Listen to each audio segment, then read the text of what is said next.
Hello student. તો બેટા last વિડીયોઝમાં આપણે શું ચર્ચા કરી હતી કે એક આપણે સિરીઝ સ્ટાર્ટ કરી છે જેમાં આપણે શું કરીએ છીએ કે દરેક ચેપ્ટરના જેટલા ઇમ્પોર્ટન્ટ ટોપિક છે ઓકે એ ઇમ્પોર્ટન્ટ ટોપિકને આપણે ડિટેલમાં ડિસ્કસ કરશું. તો આજના વિડીયોઝમાં આપણે લાયા છે 12માના ચેપ્ટર નંબર 3 અને 4નો જે ઇમ્પોર્ટન્ટ ટોપિક છે એ. તો આજનો જે ઇમ્પોર્ટન્ટ ટોપિક છે એ છે બેટા મેટ્રિક્સ અને ડિટરમિનન્ટમાંથી એટલે કે શ્રેણિક અને નિશ્ચાયકમાંથી જે શું છે સમીકરણની સંહતિના ઉકેલો. સમીકરણની સંહતિના જે ઉકેલો છે બેટા એ તમારા જે છે બોર્ડ પોઈન્ટ ઓફ વ્યૂ અને જે આપણે જેઈ પોઈન્ટ ઓફ વ્યૂ બહુ જ ઇમ્પોર્ટન્ટ છે. બોર્ડમાં એનો એક ક્વેશ્ચન પૂછાય જ છે અને જેઈમાં તો ફરજિયાત એક ક્વેશ્ચન પૂછાય છે. તમે નહીં માનશો કે ત્યાં નિશ્ચાયકના જેટલા પણ દાખલા છે જેઈમાં પૂછાયેલા છે એમાંથી 90% દાખલાઓ છે એ આ ટોપિકમાંથી પૂછાયેલા છે. તો એટલા માટે હું તમને બધાને કહું છું બેટા આ ટોપિક તમારે બોર્ડ માટે અને જેઈ માટે બહુ જ ઇમ્પોર્ટન્ટ છે. એટલે આ વિડીયોઝને એકદમ ધ્યાનથી સાંભળજો અને સમજજો. ઓકે, તો સ્ટાર્ટ કરીએ. શું છે ટોપિક? સમીકરણનું સંહતિ. હવે સમીકરણની સંહતિ જે આપણે સમજવાથી પહેલા જે તમે 10મામાં એક નાનો ટોપિક ભણીને આવ્યા હતા. શું ભણીને આવ્યા હતા? કે બે રેખાઓના ઉકેલ. મતલબ કે તમે ત્યાં જોયું હશે કે એક્સ અને વાયના ફોર્મમાં બે શું હતા? રેખીય સમીકરણ હતા અને તમે એને લોપ કરીને એક્સ અને વાયની કિંમત શોધતા હતા અને તમે આવી બધી કમેન્ટ કરો. શું છે કમેન્ટ? એક વાર આ ચર્ચા કરીએ. તો જો કોઈ બે લાઈનની વાત કરું તો બે લાઈન છે એ બે લાઈનના વધુ શક્યતા છે કે બે લાઈન યા તો એકબીજાને કટ કરે યા તો બે લાઈન એકબીજાને સમાંતર હોય યા તો પછી શું હોય? સંપાતી હોય. તો જો બે લાઈન એકબીજાને કટ કરે તો તમને શું મળે? એક ચોક્કસ ઉકેલ મળે.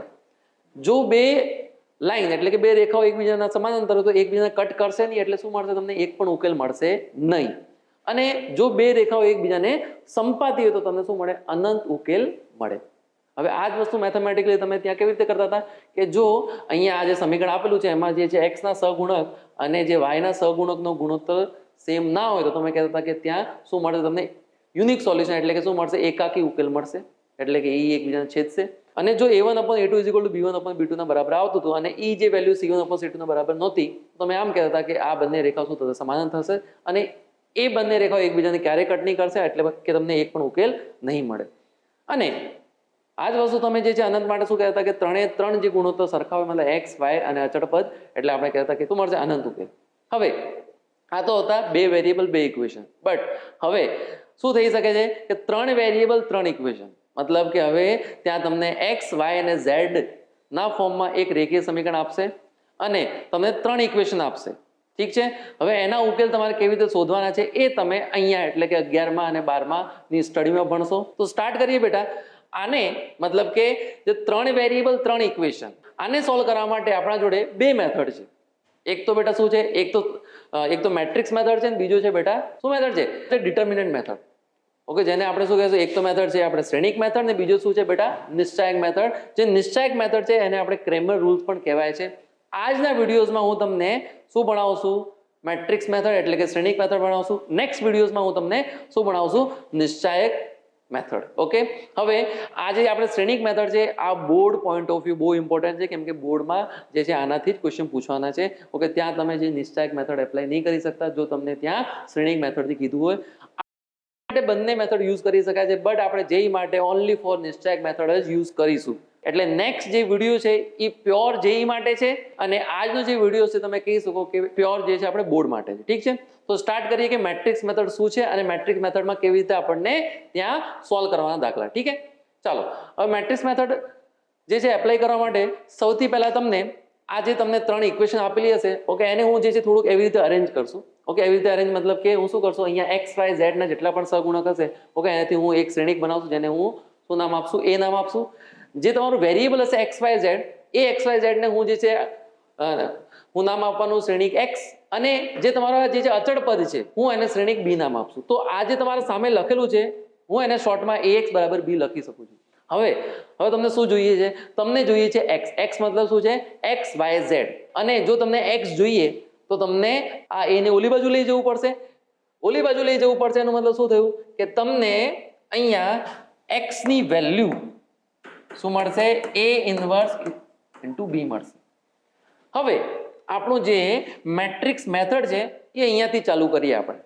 તો મેટ્રિક્સ મેથડમાં સૌથી પહેલા તમારે a નો નિશ્ચાયક શોધવું પડે. કેમ a નું નિશ્ચાયક શોધવું પડે? કેમ કે જો a નો નિશ્ચયક 0 આવશે તો તમને a ઇન્વર્સ નહીં મળે, a ઇન્વર્સ નહીં મળે તો તમને આખું x નહીં મળે. તો પ્લીઝ જે બધા વિદ્યાર્થીઓ ધ્યાનથી સાંભળજો. જે મેટ્રિક્સ મેથડ જે છે સ્ટાર્ટિંગ ક્યાંથી કરશો? આપણે a ના નિશ્ચયકથી, જેને આપણે શું કહીએ છીએ? ડેલ્ટા કહીએ. શું કહીએ છીએ બેટા? ઓકે, શું કહીએ છીએ બેટા? આપણે ડેલ્ટા કહીએ છીએ. તો જો તમારો ડેલ્ટા 0 નહીં આવ્યું તો 100% તમને a ઇન્વર્સ મળશે. a ઇન્વર્સ મળશે તો તમને x મળશે. તો એનાથી તમને શું મળશે? એકાકી ઉકેલ એટલે કે યુનિક સોલ્યુશન મળશે. બટ જો તમારું ડેલ્ટા 0 આવી ગયો તો થોડીક મહેનત તમારે હજુ કરવી પડશે. શું કરવી પડશે? તમારે શોધવું પડશે adjoint of a into b શોધવું પડશે. ઓકે, અને જો adjoint of a into b 0 આવી ગયો તો મતલબ લેફ્ટ હેન્ડ સાઈડ પણ 0 છે અને રાઈટ હેન્ડ સાઈડ પણ 0 છે, મતલબ તમને શું મળશે? અનંત ઉકેલ મળશે. બટ જો adjoint of a into b 0 નહીં આવ્યું બેટા તો તમને શું મળશે? એક પણ ઉકેલ નહીં મળે, મતલબ કે નો સોલ્યુશન. ઉપરવાળા કેસમાં શું હતું? અનંત ઉકેલ, મતલબ કે શું હતું? Infinite solution. ઓકે, તો બધા લોકો ધ્યાનથી સાંભળજો. શું કીધું મેં? સૌથી પહેલા ડેલ્ટા શોધવાનું. ડેલ્ટા 0 નહીં આવે તો શું મળશે? એકાકી ઉકેલ. જો ડેલ્ટા 0 હોય તો પછી એક વસ્તુ હજુ આપણે ચેક કરવી પડે, adjoint of a into b. Adjoint of a into b 0 આવી ગયો તો તમને મળશે અનંત ઉકેલ. Adjoint of a into b 0 નહીં આવ્યા તો શું મળશે તમને? નો સોલ્યુશન, એટલે કે એક પણ ઉકેલ નહીં મળે. ઓકે, હવે આપણે આ જ વસ્તુ દાખલાથી જોઈએ તો આ ઓકે, આ એક દાખલો આપેલો છે કે આજે આપણે સિસ્ટમ ઓફ લિનિયર ઇક્વેશન, મતલબ કે તમને શું આપેલું છે? સમીકરણની સંહતિ આપેલી છે, એનો ઉકેલ તમારે શોધવાનો છે. તો હવે એનો ઉકેલ શોધવા માટે મેં તમને શું કીધું? સૌથી પહેલા a શોધવું પડશે. એ શું છે? એ છે આ જે x y z ના સહગુણકથી બનતી શ્રેણી. એ શોધી લીધું. પછી એનો શું શોધશું? નિશ્ચાયક. અને જો નિશ્ચાયક 0 નહીં આવે તો આપણે ત્યાં જ બોલી દઈશું શું? કે તમને ત્યાં શું મળશે? ત્યાં તમને એક યુનિક સોલ્યુશન એટલે કે શું મળશે? એકાકી ઉકેલ મળશે. બસ પછી આપણે એકાકી ઉકેલ શોધી લેશું. હવે કેવી રીતે શોધજો બેટા? જો મેં અહીંયા આ a છે. ઓકે, મેં અહીંયા આ જે a દેખાય છે બેટા, મેં પહેલા a નો નિશ્ચયક શોધ્યો બેટા. a નો નિશ્ચયક આવે છે મારો 6 આવે છે, મતલબ શું છે? 0 નથી. એનો મતલબ શું થયું? કે તમને અહીંયા યુનિક સોલ્યુશન મળશે. બટ સર યુનિક સોલ્યુશન એટલે કે આપણને એકાકી ઉકેલ કયું મળશે? તો મેં કીધું એકાકી ઉકેલ તમને મળશે ક્યાંથી? જ્યારે તમે a ઇન્વર્સ શોધશો બેટા. કેમ કે x બરાબર શું છે? a inverse into b. હવે a ઇન્વર્સ ક્યાંથી મળે? a ઇન્વર્સ તમને બધાને ખબર છે. a ઇન્વર્સ નું સૂત્ર શું હોય છે? એડજોઇન્ટ ઓફ a અપોન નિશ્ચાયક ઓફ a. તો એના માટે તમારે એડજોઇન્ટ ઓફ a શોધવું પડશે. એડજોઇન્ટ ઓફ a બેટા મારી જોડે શું આવ્યું? આ આવ્યું. હવે એડજોઇન્ટ ઓફ a અને b નો હું ગુણાકાર કરું. ઓકે, આ રહ્યો એડજોઇન્ટ ઓફ a. હવે એડજોઇન્ટ ઓફ a અને b નો મેં આપણે ગુણાકાર કર્યો તો મને શું મળી ગયું બેટા? 1.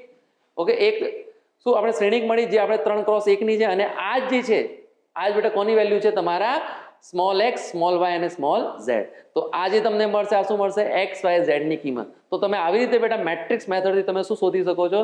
સમીકરણની સંહતિના ઉકેલ, જે તમારે બોર્ડ માટે બહુ જ ઇમ્પોર્ટન્ટ છે. હવે નેક્સ્ટ લેક્ચરમાં આપણે શું વાત કરીશું કે તમારે ડિટર્મિનન્ટ મેથડથી તમારે x y z કેવી રીતે શોધવાના, એ જે સમીકરણની સંહતિ છે એના ઉકેલ કયા પ્રકારના હશે એ આપણે ત્યાં જે છે ડિટર્મિનન્ટ મેથડથી પણ શોધી શકાય છે. એ આપણે શું કરશું? નેક્સ્ટ લેક્ચરમાં વાત કરશું. તો થેન્ક યુ સો મચ.